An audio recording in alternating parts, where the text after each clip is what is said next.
You're listening to episode 199 of Bears Beyond the Gate, a Bristol Bears podcast made by fans for fans, with three fans who love the club, the game and all things Bears.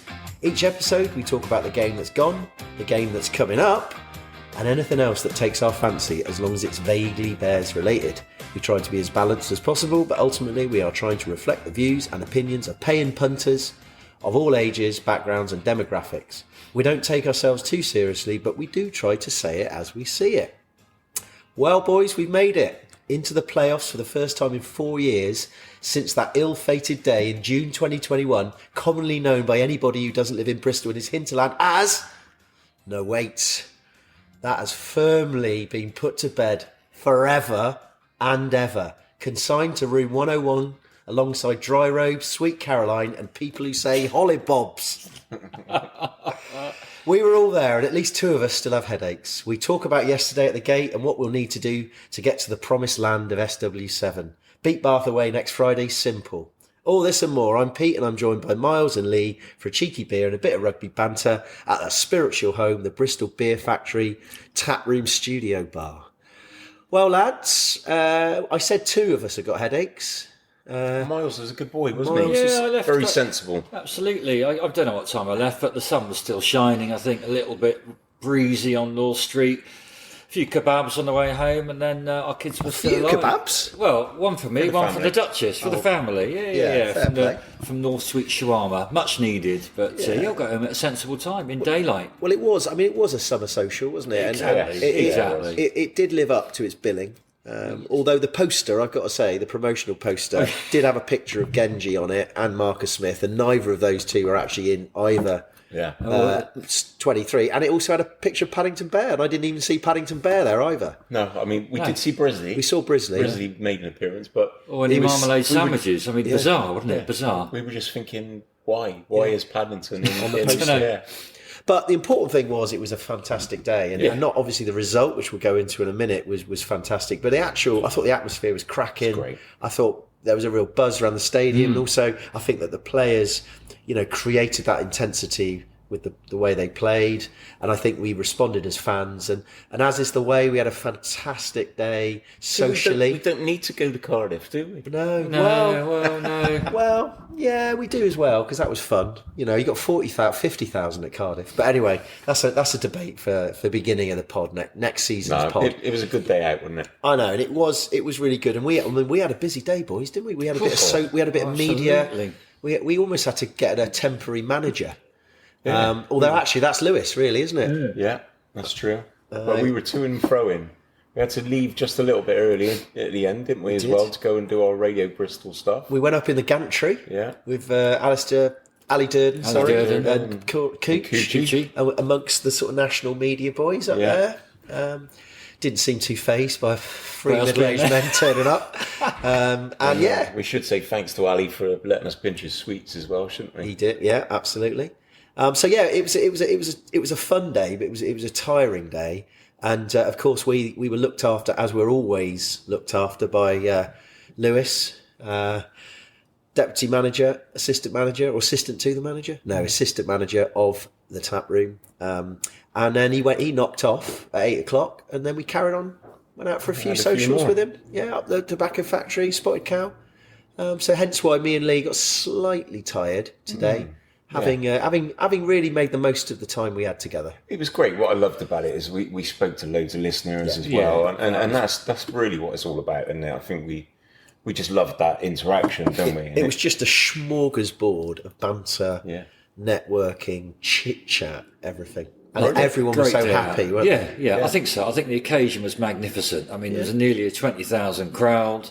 And that just made the atmosphere, isn't it? A noisy Ashton Gate, which is exactly what we wanted it to be. It felt like all four sides full of fans, Atio opened, which is what we always recommend they do before they open up the Upper Lansdowne, and that worked a treat. A good environment, good atmosphere, looked great on TV, brilliant day out. Drawbridge was up. Yeah, and we were saying, in regards to the Atio being open, that the acoustics in there are brilliant. Yeah. So that really helped, like Miles has said, that helped with the atmosphere, totally.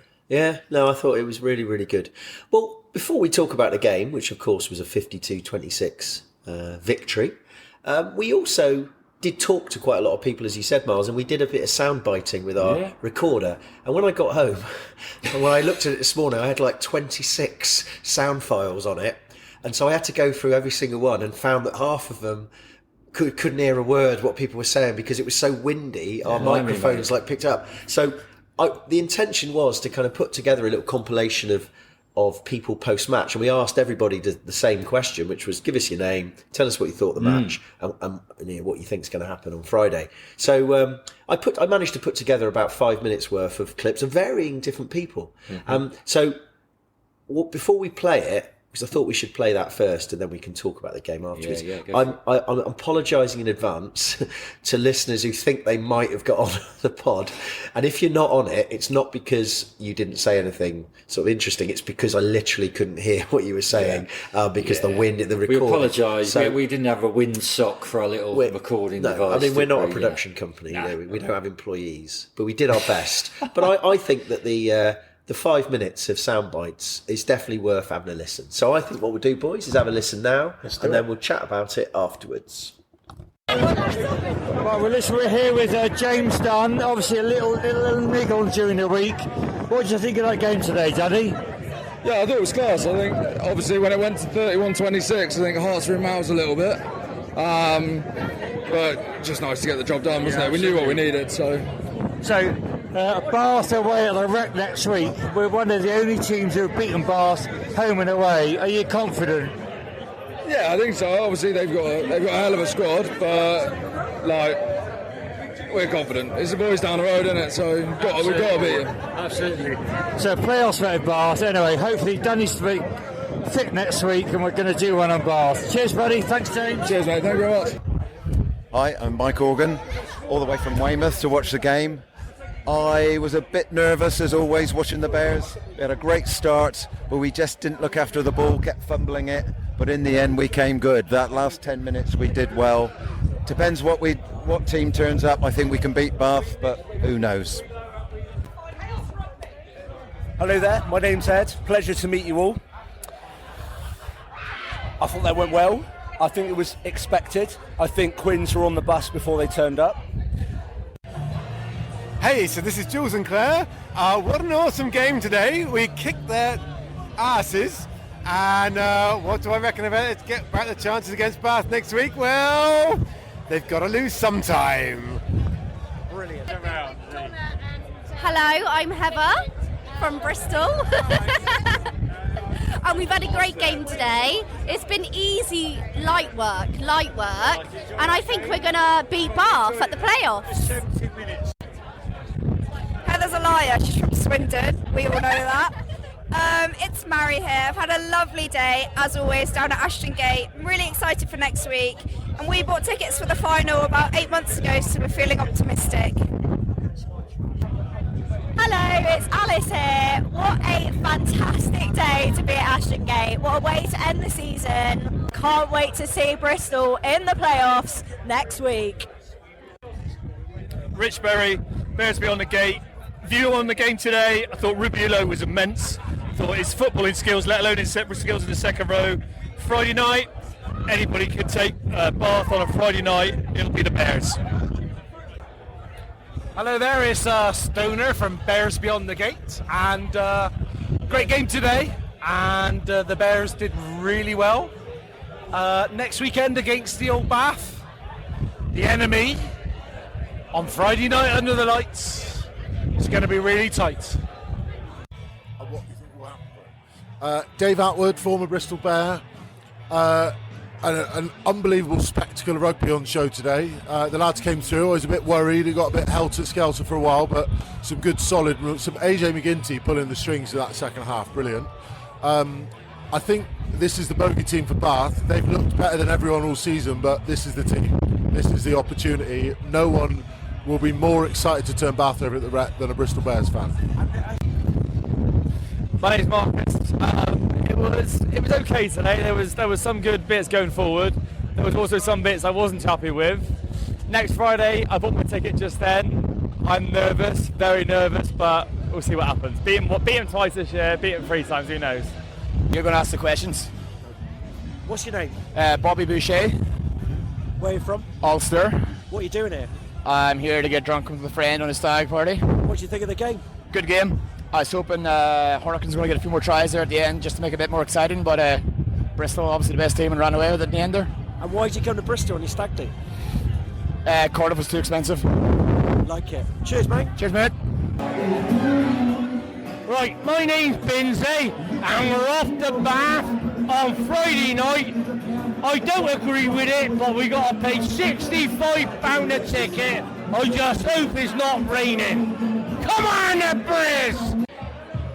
Hi guys, it's Will Humphreys here from the Harlequins boys.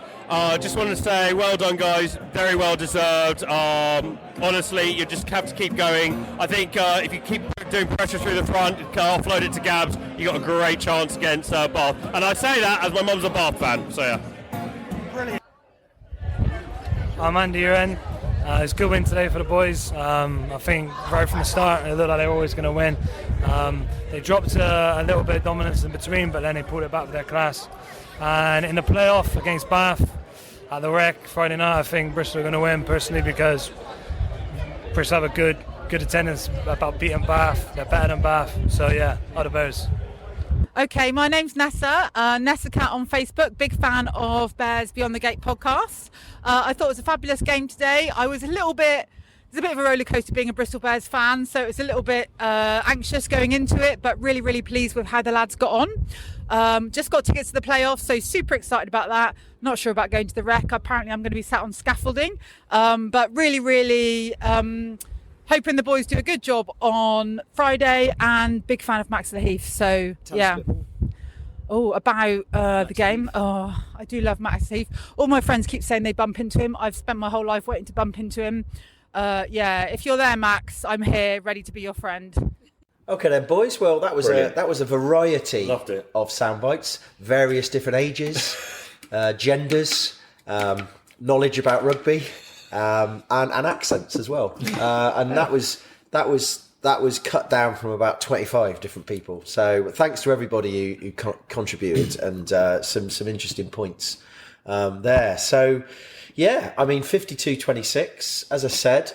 You know, if you looked at that after the game and you hadn't seen the game, you'd assume it was a bit of a shellacking. But actually, you know, at one point in the second half, we were only 5 points ahead. And actually that was a moment where, you know, we might start thinking, you know, the boys, can they do this? But credit to them, you know, they hit back pretty quickly and then took the game away from Quins, who I thought at the end, you know, were looking pretty tired. Well, we did say, didn't we, quite early that they were blowing, the Quins players were blowing quite hard. Yeah. So I think we did expect them to tire. But do you know what, though? 26-point victory, but actually it was a roller coaster again, wasn't it? Because obviously we started and we looked like we were going to steamroll them. Then they got back into it, and then it just felt up and down. And obviously after half time, we'd come back in, we'd missed like 2 of their tries, hadn't we? Yeah. And all of a sudden, it's a different game. 10 minutes into the second half, and you're thinking, I don't know if we're going to blow this again. I like your idea that it was like a steamroller on a roller coaster at times, wasn't it? And it was. It was. I mean, we should say, because there might be people thinking, well, why were you late? Back at half time? You know, we're supposed to be committed to watching the game.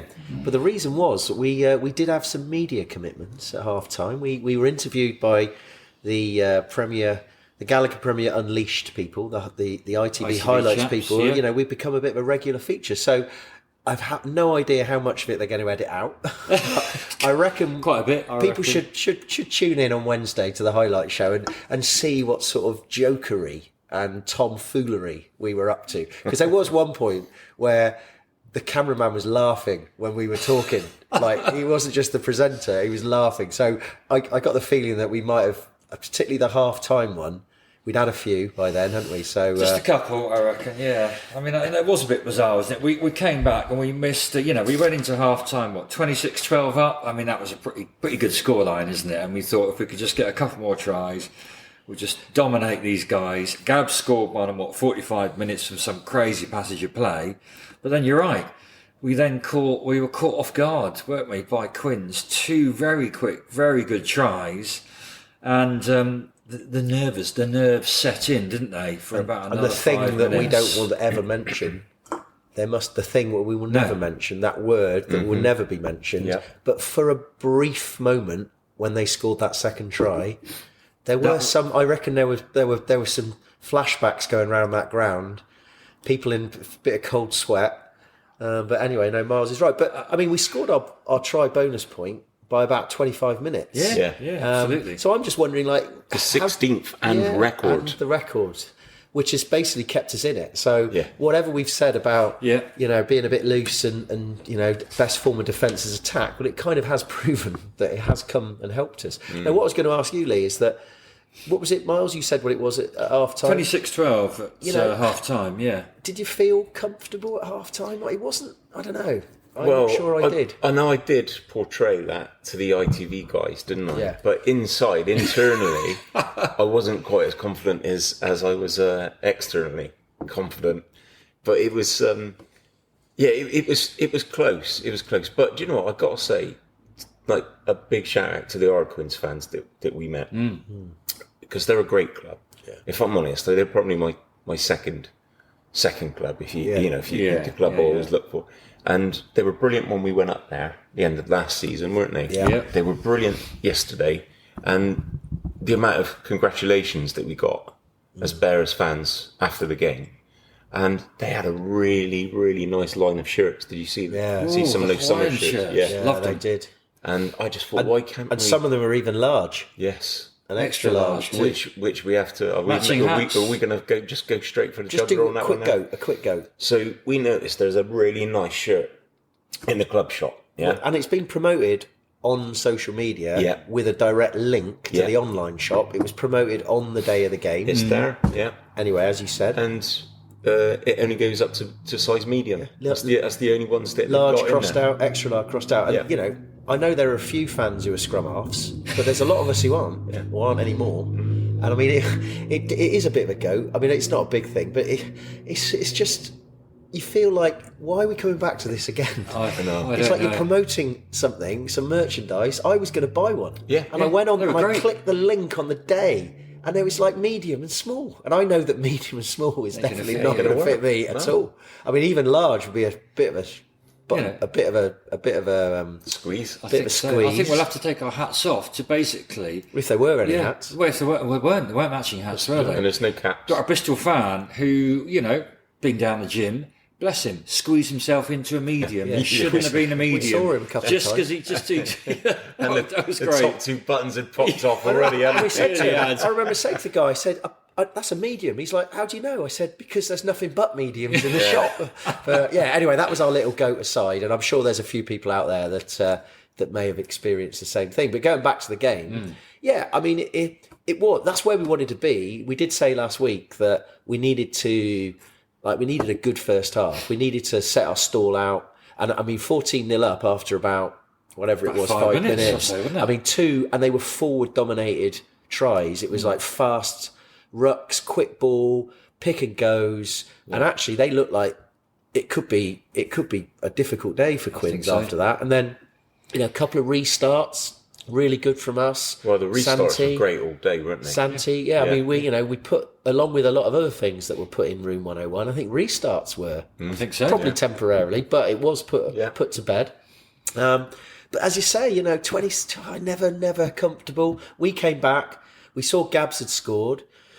I think it was Gabs had scored straight after half time. Yeah, he did. And then we're thinking, this is it. And then, 31-12. I mean, we thought we were walking in a victory by then. And actually, I didn't really until it was only until this morning when I went back and read all the stuff that I didn't realise it was only 5 points. I don't think I was really concentrating. Well, it went from 31-12 to 31-26 within, I think, 4 minutes, didn't it? I know, but quick Don Brandt try, a Hammond try, and it was 31-26, and they got their bonus point, didn't they, at 52 minutes? So slightly squeaky bum moment. And it was kind of around the time where all the substitutions had been made as well, and you then start thinking, did we go a bit early on those substitutions? Because it always takes a bit of time, doesn't it? The bench sometimes to get in there, but ultimately, as we said, we saw it through. So I don't know, boys. When you go live and you have a big day like we did and full of excitement, sometimes it's quite difficult to remember the actual order of things. But there were some key moments, and I think let's go round one at a time and sort of say what what positive things, what things did you enjoy particularly, or what performances did you enjoy? Any players that stood out, and sort of take it from there?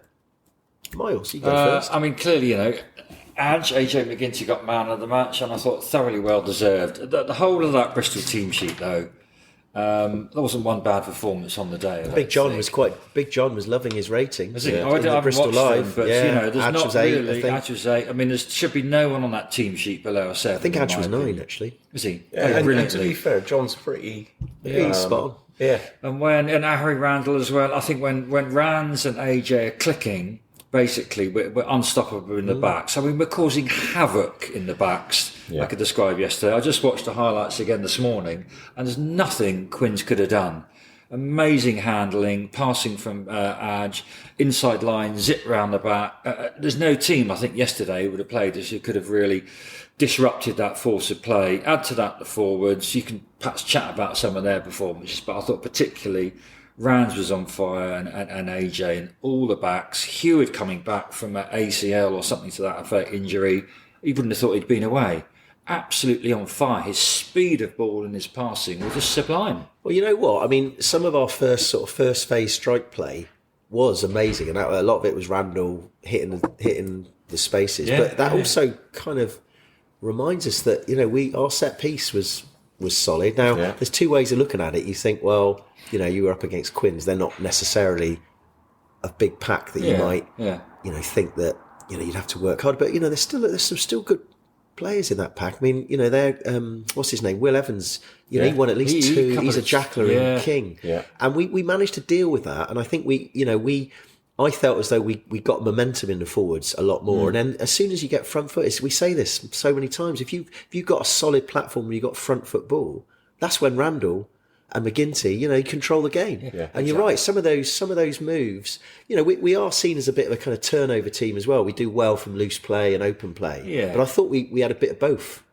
to coin a cliche, on Saturday. And you're right, I mean, there was a couple of, I think the first try, the Revovo try, that was a fantastic move, because Harry Randall went on the loop and got it back off someone, and then popped it to Heward, who hit the gap, and then Heward, I thought, slightly forward, but anyway, there was actually coming to forward passes, because there was quite a lot of interesting passes that some were given, some weren't. Yeah. And then Revovo scored, but I didn't quite realise it until I saw the highlights that he did a blooming swan dive just as he was about to be tackled, and that was so close to the ball being knocked out of him, and you can imagine. Yeah. Pat would not have been happy. No, not at all. It was a lovely try in the end, and his sort of pink boots. And interesting, you've noticed if you watch the highlights, they seem to have had a new camera angle. Oh, it's that kind of soft focus thing. Soft focus thing. There's a little chap which looked like he had a little antenna we saw him running on, didn't we? Antenna coming out of his seen spine. him on the pitch. Yeah. And he's doing this sort of soft focus, sort of drive line, pretty slick. I tell you what, I reckon he's got to get paid a little bit of danger money for those pick and go tries, because if what could happen is that if he gets his timing wrong, someone goes down, he gets in with a camera, and then somebody coming to clear out or to latch on. And another thing is, those things probably cost a fortune as well. Yeah, and he was getting right in their faces. He was. Anyway, Lee, what about you? Well, disappointing to both of you. Yeah, go for it. You didn't mention the one player that I thought you would have mentioned, Big Jan. Big Jan Thomas. Mate, we're going to leave it to you. You're the man to talk about Jan. I mean, what a legend. What an absolute legend. And we'll forgive his singing voice doing the Blackbird, because that sounded like the three of us trying to sing it. It did, didn't it? But yeah, I mean, what an absolute star player he's been for us. And, as you rightly said when we spoke to Ali on Radio Bristol, this was a guy we didn't think was coming back, did we? No. After that injury. No. And it's going to be sad to not see him on the pitch anymore, but I hope we do see him in some capacity. He's got to be coaching setup or something.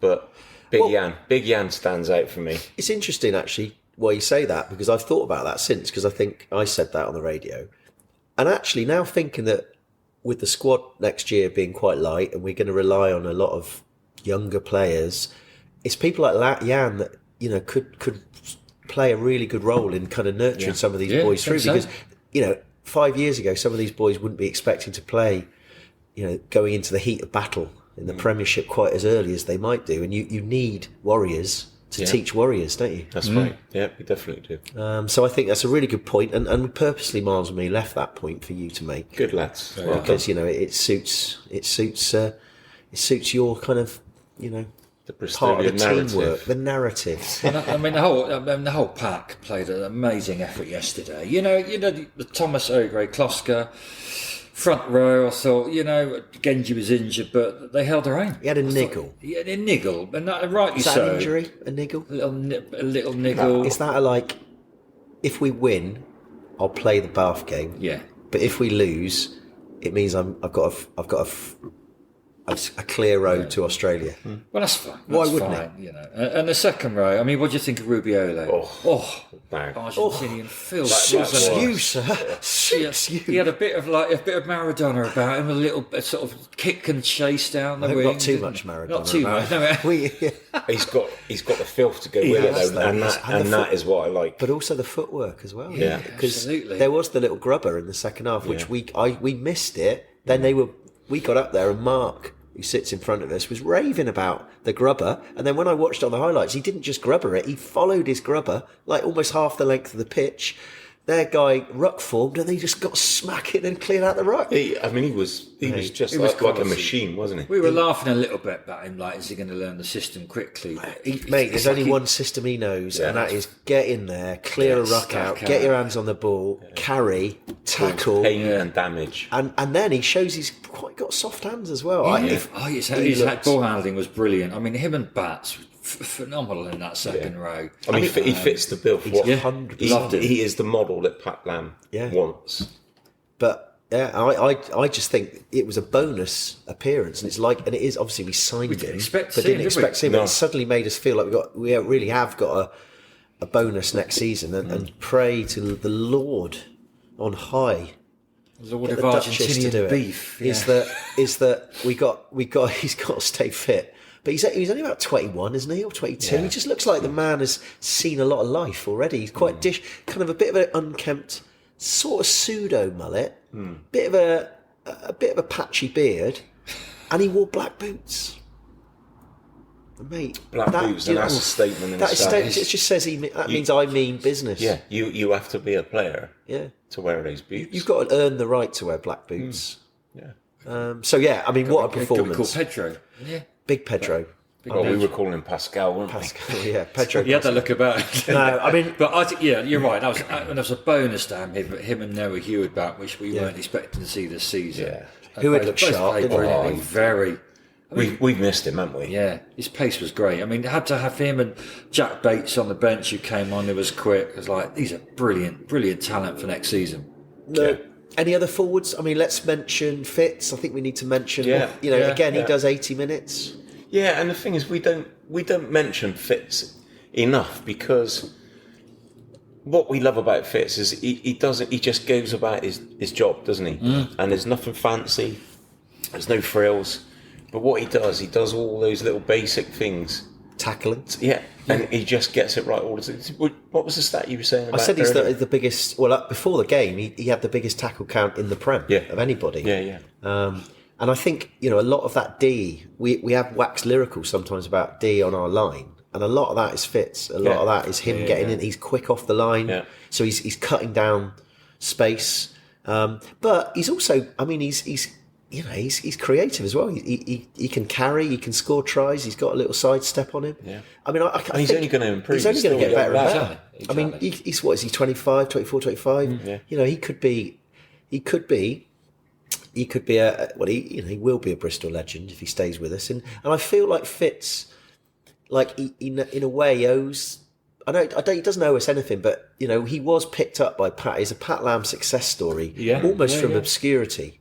From the Bucks kind of system, but that doesn't just guarantee you anything. But he's obviously got something about him that has made him embed himself and establish himself. Well, I mean, the fact that Pat's made him captain as well, because you would have thought quite different personalities, Fitz and Pat. They're an interesting kind of. Well, I wouldn't say bed partners, but you know what I mean. But I think it's because he's trainable. Isn't he's coachable. He loves it. He's coachable. Yeah, exactly. So I feel like Big Pedro's coachable as well. As in, you're already filthy. We're going to make you even filthier. And he's up. Yeah, I'm up for that. So good for. Anyway, we mentioned Rands. We've mentioned Noah. Can I mention someone on the opposition team? Do it. Yeah. Because I thought Caden Morley was brilliant. I mean, that try.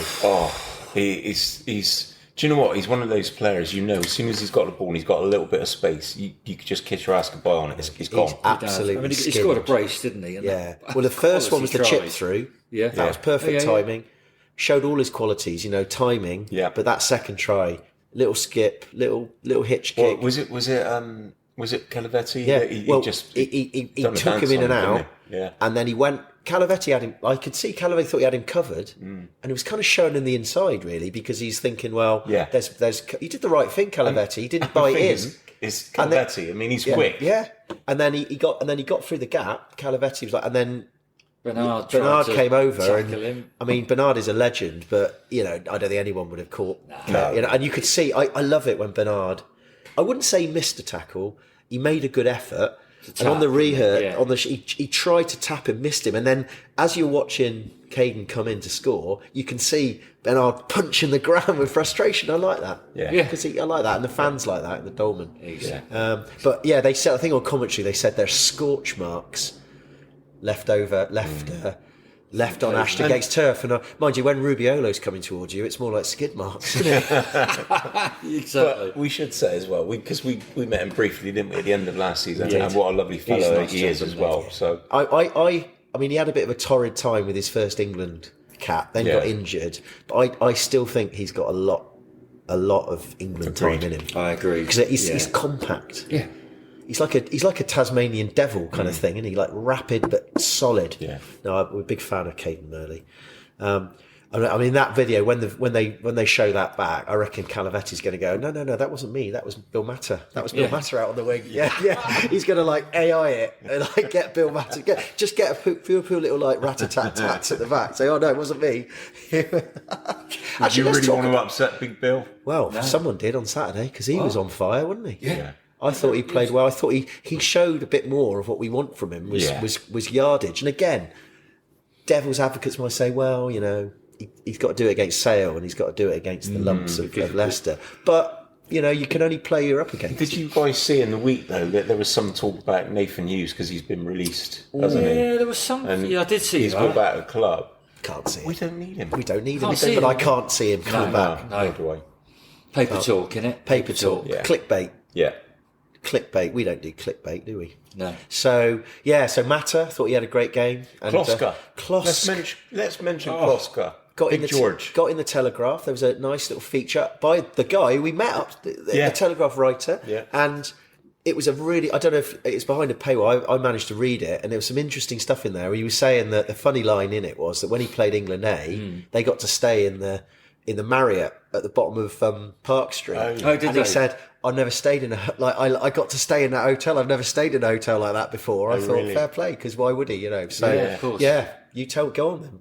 Tell us more about Big George. I mean, this is a guy who he's one player that I don't think I've got any doubt could step up and play. I think he already has. And play a lot more regularly. Yeah, and I think again. It feels quite positive, actually. Yeah. I mean, we've got a really thin squad next season. Yeah. And I am genuinely worried about that with injuries, the amount of injuries we get anyway. Yep. But actually, on a positive note, we've got a lot of these young guys who are going to step up. And it's all, and I think they will rise to the occasion. I love it. I mean, it goes back to that game when we asked Dunny what was there. There was a bit of... few afters, wasn't there? Against Exeter, that was it. That's right. And he said that Klosk was involved, and he says, he did something, but you got to back him.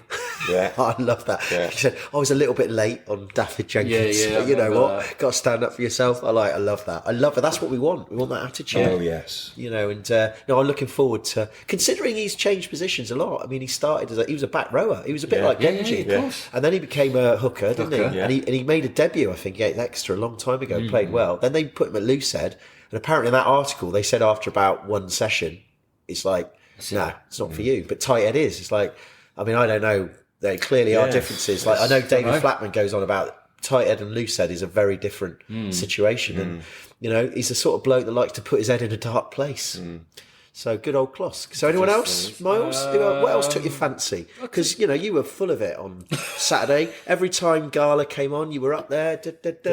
You were like willing the south stand to get the old Mexican wave going. Well, that was disappointing, wasn't it? It never quite made it. Never happened. And again, we got to blame them South Standers. Yeah, but it was the South Stand. It died out in the South Stand. You know where it started? It started in the family area. Yeah. Those youngins were full of it. We've got to support the youth. And then it got to the old folk in the mid-South Stand. He's got to have a word They with haven't his got the fellow bottle. South Standers. They haven't got the Because bottle. we were ready and waiting in the Dolman. Even Miles was literally beside himself, waiting for it to come over. Even Rich would have gone up for it. I mean, exactly. Yeah. I mean, just weak-willed folk in the South Stand. Nice folks, but get with the programme and get the Mexican wave. They're just not the same class as us Dolman Standers, are they? No, they haven't got their knees. Dolmoners, they haven't got their knees right up by their throats. About knees. I mean, my knees. 8 tries, sort of standing up, and my knees were giving way by the fifth try, boys. It was like doing circuits, wasn't it? You're only going up and down on the squats. My daughter was moaning. She said, "Your dad, you're up so much cheering." I couldn't see what was going on. I went, "Well, I said that's been a true fan, love." Yeah. She enjoyed it. Apart from 8 tries. 8 tries. I mean, you look, 8 tries to 4. Is that about right? Yeah, that's it. Yeah. I mean. 54% possession, I think. It was something like that. Yeah, 55% possession, 53 territory. I mean, this is the 668 metres versus 461. There you go. 78 carries versus 43. No, 151 carries I had. Maybe that's different. 166 passes. What was good? Only 3 penalties. Bristol, 7 Quins. So discipline was a lot better. That's a good shout. And we won 15 line-outs and 8 tries to 4. So it did click. Our discipline was a lot better. I think we looked after the ball a lot more, despite you saying, that they did jackal a little bit, but not. I didn't get any penalties from it, did they? No. So our D and our breakdown, I think compared to that sort of Sale game, we just turned the corner really. Quick D, quick breakdown, and didn't give them a chance. I know it's going to be vastly different against a team like Bath next week. We'll come on to that. But I thought throughout, all in all, the forward play was great. Defence was, good enough. It got us over the line. And excitement. I mean, that game yesterday, if you can come away with that and not be in love with Bristol Bears and the way we play, then you're a lost cause, aren't you? Do you know what, actually, on that note, I did hear quite a few Welsh accents. Really? Yesterday, and I just wonder if that was a bit of a spin-off from the Cardiff. So you're saying it was a good thing then to go to Cardiff? I'm saying no. I'll hold my hands up if it brings more bums on seats at Ashton Gate. Then I'm all for it. Stag do's. Well, he was from Ulster, but we could market ourselves as home games. Yeah. Welsh stag do's. Or any stag do, really. Although not in the Dolman. Stay in the South Stand. Because the South Standers level that. And dress appropriately. And that's it, because they only they'll film you in the South Stand if you're dressed up like a dog or whatever. Well, that's right, you can get that. And actually, come on, we've got another go, haven't we? Yeah. Bob the Builder. How lazy was that? That was lazy. We were excited. We were really excited when we saw lookalike Cam come up. Yeah. And it was basically someone who'd come dressed as Bob the Builder. Yeah. Was Bob the Builder. The only good thing out of that was we all then started singing it in the Dolman. And that was the most operatic song since He's Coming Home, He's Coming Home. So actually, in that sense, it was quite good. So it was actually, we actually sang something different to Bristol. So maybe that was why they did it. Maybe it was a double bluff marketing. Get us singing Bob the Builder. It was good though, but nothing will ever beat Dame Edna Everidge or John Lennon. Look like Cam. John Lennon. Yeah. The effort was there. But right. Unless we've got anything else to say about the game, I think we've covered various points on it. It was good. We got a few listener contributions. We don't need to ask for them anymore. We have a kind of standard group of listeners who like to comment. I always feel we try and mention them if true. So obviously we always get the Hambleys. The Hambleys come in with a poem. It's usually a competition to see who's going to get it in first. Now I can't remember who got it in first, but I've done it in the order of who is the official Bears Poet Laureate, and that is Robin. Yeah. Because he's actually hashtagged it on his thing, #Poet Laureate, just to remind me that's him. So here we go. It's another acrostic. You ready for this, boys? Yeah, go for it. Season on the line, a must-win clash. Tensions high as the teams make their dash. Incredible heart, Jan's last home stand, lifting his side with a legend's command. Legends and new faces, a team on fire. Because it's quite a long one. Do you get that? Let's go for it. I've got that so far. You got that? Okay. Next one. This is the second word. Yeah. In Noah's return, they rise up higher. Newcomer Pedro, his first cap in hand. Mm-hmm. Next one.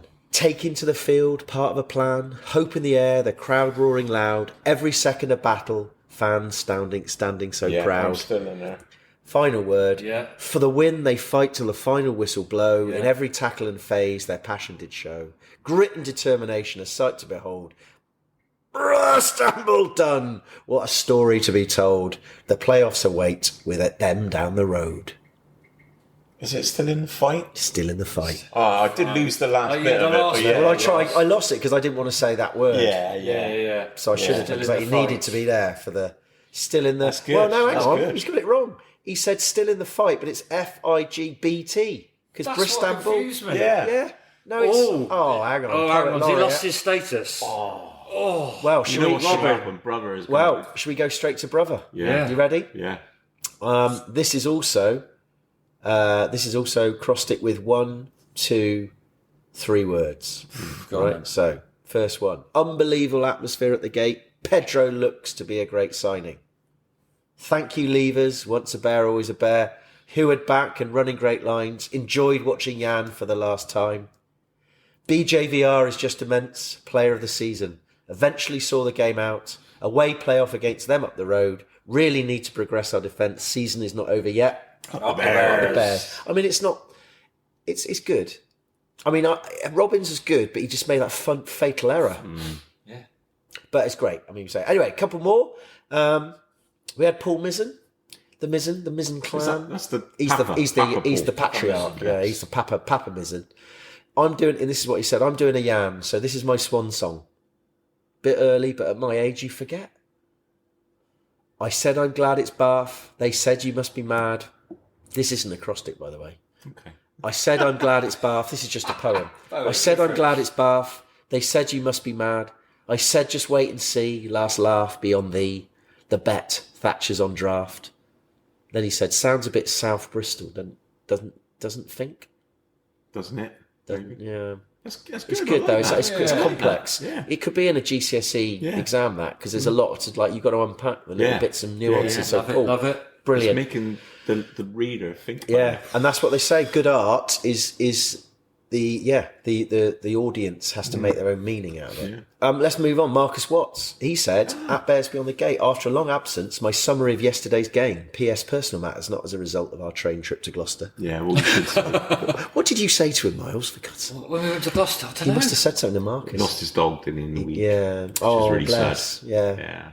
Well, here he goes. He's here we go. So again, this is a 2-word acrostic. So here we go. Trepidation. We've been here before. Open rugby, that's for sure. Pedro's in town and a perfect start. 4 tries, 5 points, and the playoff secured. Oh, can we hear no Istanbul talk? Universal thanks to our parting Bears. Wreck bound, could we? Didn't really read that. It's top 4. Top 4. Okay. Rachel, who we met, Rachel Pierce. Yeah. We bumped Nice into her. chat She to her, came to meet us and we had a nice chat. She emailed. She's a lawyer. I don't think she does. She likes to email things. So here we go, So Rachel. she's got a black and white. And this is one where this is what I would call I don't mean it in a derogatory way, but a simple acrostic. It's like one word. So it suits me and Miles perfectly. Here we go. Well, you're pretty good at them, I got to say. Here we go. It's all I'll say is it's got 1, 2, 3, 4, 5, 6, 7, 8, 9 letters. Okay. You ready? Let's go for it. Quintessential. It's not all one word. So this one, right, I'll try and make the quintessential ending to an unnerving and lively season, including fueled intensity, energy, and deserving of a top 4 place on bonus point amassed. No, I'm gone. You lost me. I couldn't read it. It's qualified. You have to read that. You have to see that. But that's too good. Too good, Rachel. Yeah, too good. Too good So, for us. and then they were mainly poetry, but then one person, Tom the Toffee. We had Tom the Toffee before. Is he Everton fan? Well, you wonder. Yeah. But he had said it was more of just a simple, short, sharp summary. He said, reasons to be cheerful. Bullet points it. Ian Jury. Ibitoi, back to full fitness and potency. Yeah. We didn't mention him, did we? We should. Well, we kind of mentioned him, but he was great. Yeah. Rubiolo, brick, and he's got a little emoji of a poo. So I won't say the word because I thought I swore too much last week. So I'm going to say a brick. S-House. S-House. McGinty didn't just run the game, he installed updates and rebooted it. Like that. That's why I put it in, actually. I like a good analogy. That's good. Bears record against Bath. So, at Bears Beyond Gate, has my hangover scrambled the brain and thinking we're going to win on Friday? Well, I think on that note, why don't we talk about it? Chat about it. So, boys, as we know, we finished fourth on the back of that on 58 points. Sale finished on 58 as well. Two more wins, I think, did they? Yeah, two more wins. They had 74 points difference. We had 55. But we had 18 try-bonus points. They had 10. So, if you were doing it on try-bonus points. But yeah, we knew it. I mean, the reality was we were pretty sure it was going to be fourth. So we kind of knew what was coming. But of course, it was confirmed on the final whistle that we are playing Bath. 7:45 next Friday. And of course, the instinct is that that's going to be tough. But of course it will. They're the best team in the league. Best team in the league. No one can but say as we know, different. sometimes the best team in the league that wins by a canter falls at the semi-final fence. Indeed. So, what do you think? I mean, what do we get out of Saturday that gives us hope for Friday, Lee? Right, for me, it's really plain and simple. We are the massive underdogs. So with that comes less pressure. I'm not saying there won't be pressure, because there obviously will be, but I think they'll be finding it more pressure than we will. And I'll be honest with you, I looked in the eyes of our boys when they came out after the game. And I saw some of those eyes, and I thought, they're up for it. They don't need any team talk. Those boys are going to rock up there on Friday, and they already know what they need to do. And I got no doubt they'll give 110%. I agree. But any specific smiles that we saw? I mean, I agree with you. I think that desire is important. Yeah. That belief. If you don't go with the belief, it ain't going to happen. And I think they believe it, not just because of the way they played Saturday, but also the Rec, the fact we beat them. Yeah, and even the times we've lost at the Rec in the last few seasons, it's been incredibly close. Extra time on it, or 80th minute and 1 point. And as Pat likes to say, although I do sometimes say he says a little bit too much, it's like we played him 14 times and won 11. So, but he's right. There is that is the context. So the context is there. Hang on a minute. I'm just going to stop it because someone's knocking on the window. So anyway, that was a bit of an interlude there. There was a lady knocking on the side of the tap room window saying she's left her phone in the main bar. We worked here. She's got no respect. No respect for the podcast. But we sent her on her way quite quickly by saying it's alarmed and locked, ring them in the morning. Yes, job done. And if she is... And can we please finish this podcast? Yeah, let me get on with it. So what we were saying, specific things. Give me something specific. Miles has got a list. Well, no, that's the sort of play. Anyway, I mean, let's just reverse a little bit. We've been in the top four all season, right? Yeah. From start to finish. And unlike a bit like last season, we've left it to the last game, haven't we, to secure our place in the top four. But what I saw yesterday was grit and determination, an amazing style of play that any team would face us in the semi-final are going to be bricking it. I mean, we're a bit of a banana skin against Bath. We all know that. Results just show themselves. And that quality of play yesterday, the 110%, the 15-man and the bench that played yesterday, played brilliantly. There was not one bad performance yesterday. And I think Bath rested a lot of players. They came back when I think they saw Sarries were trying to dominate. But we'll go into this weekend after yesterday's game, cock-a-hoop, full of confidence, and Bath, I think, will go in a little bit more trepidation against Bristol. I got specific. That's what I've asked for. Finn Russell hates playing against us. He's got several mistakes in him. Several mistakes in him. And I think if we target him, not just him, but if we target him and he has an off day, straight away we've got more than the chance. I think you're right. Get in his head, which we've been known to do, haven't we? Rent free, as Deb would say. Yeah, absolutely. Flush a few throws, a few banana kicks, which he's done down at Ashton Gate. Yeah. Get on top of them, get in their minds, and things could start to go wrong for them. The thing I took from Saturday is the one thing Bath have got going for them, we know they've got a power play. Yeah. And the reason they're so successful is because the pack create the platform and their backs are good. There's no doubt about it. Yeah.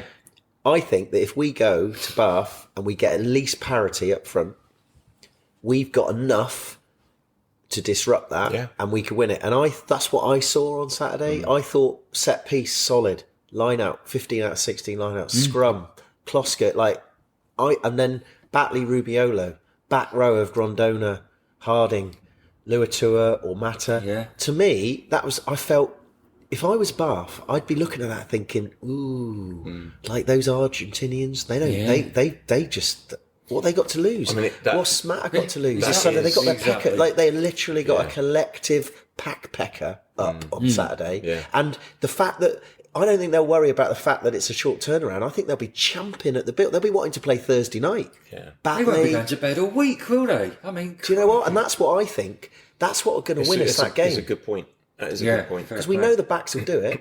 Yeah. But they'll do it when they've got a platform. It does mean we do have to execute our A game. 100%. 100%. And you made a very good point on Radio Bristol, is that it's not about having about a plan B or plan C. It's just executing what we do. And when we don't win, it's because we don't execute. Yeah. And we have to accept that sometimes. Yeah. But there were a few little errors you saw yesterday, weren't there? And Quins capitalised on that. Bath are not going to muck around, are they? They're on the home turf. They've been very good all season. Pressure. But pressure. Loads of pressure. They're under pressure at home. Yeah.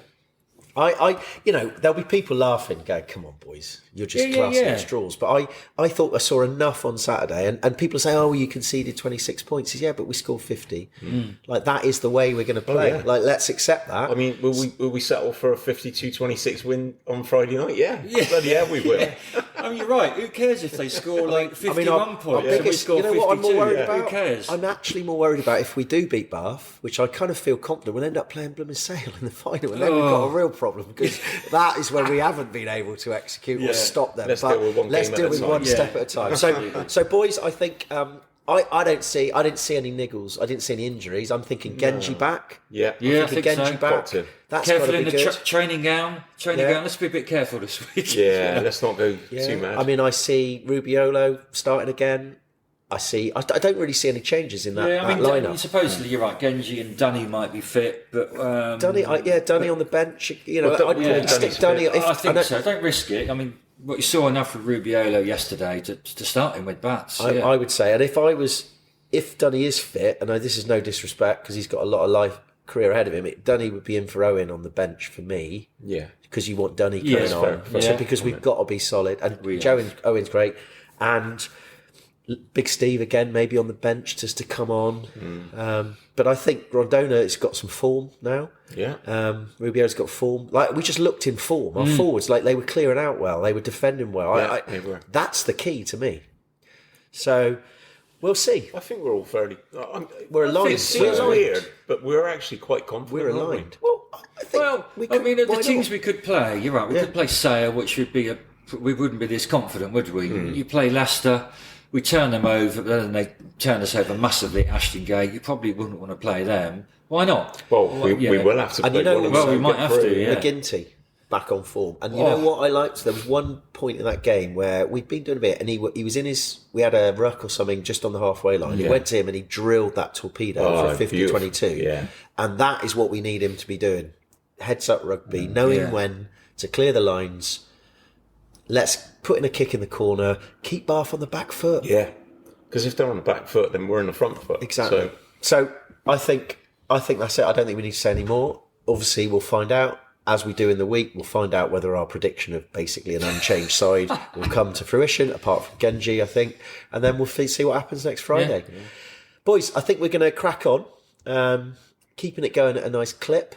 Bit of AOB, I thought. The first one was a tweet we had that wasn't to do with the game. Well, it was to do with the game, but it was from John Phipps, BS15 Red, long-standing listener, contributor. Yeah. And he said he had a photo of a little kind of card that he'd taken on the seat near where he was sitting that pictured Genji, quite menacing, saying, "We don't want to lose you."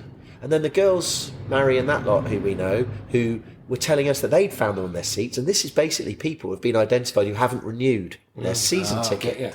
Now, He said, saw a lot of these on seats yesterday. Is it a cause for concern? Hopefully a lot will be persuaded to renew by the performance and atmosphere yesterday. So 2 points there, isn't it? Yeah. Possibly a concern.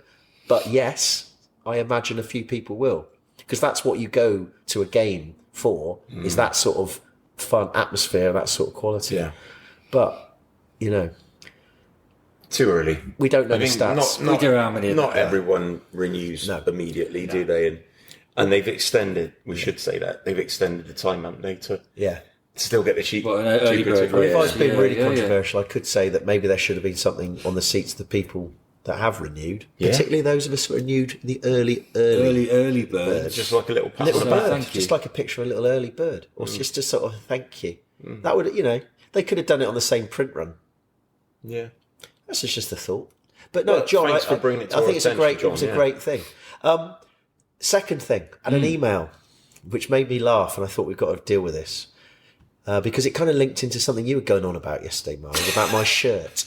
So I'm going to read the email first. It wasn't just you, but you started it off. 2/3 of the podcast. Yes, I'm going to read this. You're outnumbered. I'm going to read this and it will make it clear. So here we go. Alex Carmichael. Sounds like a lawyer, Alex Carmichael, QC. Yeah. While celebrating yesterday's win at the ever-reliable Nova Scotia on Spike Island, our group found ourselves embroiled in an extensive conversation. He is a lawyer, isn't he? Embroiled. Absolutely. That's the first embroiled this season, isn't it? Embroiled. Love it. So while celebrating, we were embroiled in an extensive conversation about next season's kit. Extensive as well. So here we go. Yes, conversational as well. We love the hoops being back, but has anyone at the club / kit manufacturer actually considered the practicality for fans? Explain. The white hoop beneath the Bears badge is in a prime kebab / curry / Guinness dropping zone. To make matters worse, those of us who are settling comfortably into middle age find that the second hoop down, white hoop down, is also perfectly exposed for the second bounce, as demonstrated perfectly by a rouge onion bargee on Saturday. Do you know what? This is brilliant because this is our type of bloke, isn't it? Yeah. This is our It's type like of they've bloke. embroiled, and then it's like the second bounce of a rouge onion. So this guy has basically spilt curry sauce or like chili sauce on the first white hoop, and it's bounced to the second white hoop, and he's got a secondary stain, and he's basically saying, but you know what I like about Alex? He's come with a solution, not just identified a problem. Go for it. He said all of this could easily be solved by just switching the order of the hoops. It just makes sense. Who do we contact about this? All the best, anonymous middle-aged spreader, except that his name was in the email. Yeah, anyway, absolutely. And we've just called him out. yeah. What? I mean, that is one of the best emails I've had for a long time. Yeah. I love it. It just makes sense. Yeah. It does. Have the And, blue and, hoop. and that just relates to our day out yesterday. Yeah. Because why is that? Because as we alluded to, Pete turned up yesterday with a pre-stained kebabbed shirt. Yeah. And the last time me and Pete wore our shirts? Cardiff. I mean, come on. But Is you know there what any that is? excuse for poor And laundering? no, wait, Pete, you don't get to talk yet. No. You haven't got any excuses, mate. And to furthermore this case, right? You knew we were going to be on ITV, so you knew full well you had ITV cameras facing you, and you had stains galore. They wanted real fans. Real fans they wanted. That's what he said. He said, mate, real fans, I put those stains on purpose. I mean, to be quite honest with you, there were the player awards at the end, weren't there? And there were the team dressed in tuxedos, smart as you like. We're a little bit embarrassed to present Pete to them in his kebab with my speaker trying to get sound bites. AJ only had a tie on. He didn't have a bow tie. You still look good. He did look. They look great. They look smarter than you, mate. And what you've done there, Miles, is you've segued nicely into the last bit of AOB, which was the aforementioned club awards last night. We weren't aware they were happening. No. Only when we saw a few good saw the turn up catering being wheeled out in the lift, and then the didn't we? boys all emerged in tuxedos. We managed to hijack a couple of have a quick word. We had a great word with Bats. Couldn't hear any of it on the recorder. It was all too windy. Adge as well. But it then turned out during the evening that there was real-time results were being tweeted out, and I thought for those of you that didn't know, I'm going to run through them really, really quickly. Yeah. Maybe have a quick comment on every single one. So here we go. Harry Randall was John Pullin Players Player of the Season. Oh, nice. Players Player. Yeah. I think that's really good. They know that a 9 and 10 runs the show, sets the tempo. These boys know. Yeah. They know that's how. And I like the name of that trophy. Yeah. That's a true Bristol legend. Exactly. Number 2, Rich Lane, try of the season. It was Leicester Tigers away. Yeah. It was when we mullered them. I saw the clip ran of that. riot. Yeah. So Lehner. And I think that also kind of is good that he gets a mention because I think he's been good. It was Lehner's try. Yeah. It was Lehner's finish, but actually Gabs, I mean, he contributed 75% to that. It's a bit like Gary Lineker scoring all those goals, you know. It's like, really? The midfielder never gets the the guy he's done right. He's overlapped down the wing, got to the byline, cut one back beautifully, and Gary's 1 yard Just out, taps it in. Yeah. Anyway, talking about Gabs, back of the season, definitely. Yeah, and he was and he's the deadliest finish. He had a new club try scoring record this season, and he was joint top. How many did he get? I think it's 13, isn't it? Something like 13. Because Hassel Collins scored one as well, and they were joint top try scorers, and then Hassel Collins got one disallowed. Gab scored 2, he scored 1. Right. So fair play. I think it was 13. 14, Stephen Luatua, forward of the season. Fantastic. I think it's reliable. I think that just shows. You know, we've had some good performances, but over a consistent. He hasn't been injured like he was quite a lot last season. So I think and then on the back of that, he obviously got wind of it, so he signed another year. Yes, exactly. Noah Heward, team man of the season. Now that's something we don't really know about behind the scenes, and I suspect that he's gone through a lot. Long injury, come two back, injuries again. Two injuries, And he does strike me. I mean, we don't know him. We don't speak to him a lot after the games, do we? But, you know, there's some players. But he does seem to me to be the type of player, even if he's not playing, he'll keep everyone at the spirits up. Yeah. Supporters Club Player of the Season. Who do you think? Someone who Kaylee fancies. Yeah. Who is it? Bernard Yancey van okay. I mean, I would have said, he's one of the nicest guys in sport, isn't he? He must have been close to getting a few of those. He would. Because he got them last year, though, didn't he, I think? But, I mean, the guy shops in Asda. Asda Bemi. Because we met him down there. The guy shops, he's down to earth. He's legend. He is. Oh, he's brilliant. I'm glad he got something. And fair play to the Supporters Club for doing that. I think that was the right shout. And then finally... Senior Academy Player of the Year, Big Jimmy Halliwell. This is a guy who Matt Crook rates very, very highly. We haven't seen him much in Bristol, but he's been doing a lot for England under 20s, hasn't he? Winning Six Nations. And he looks like he's the sort of guy that we've got to bring through. Stepping him up. He's the next George Glasgow. He's a big boy. He's a big boy. Yeah. So that's it, boys. I think on that low note, looking at the time, I think it's time for us to call it a day. It was great fun Saturday. Good times. May well come again. Just one thing, I remember Dave Atwood conceded that he'll give people 15% at the Apero Bar in Bath on Friday. But you'd still have to say the thing. And if you don't know what the thing is, you don't deserve the discount. Yeah, all right? fair enough. So on that note, boys, we'll call it a day. Everyone, have a great week. It's an exciting week. Got a lot of anticipation this week. Stay positive. Stay positive. And let's have our fingers, toes, and everything else crossed for Friday. And for one time, again, 3, 2, 1. Up the Bears!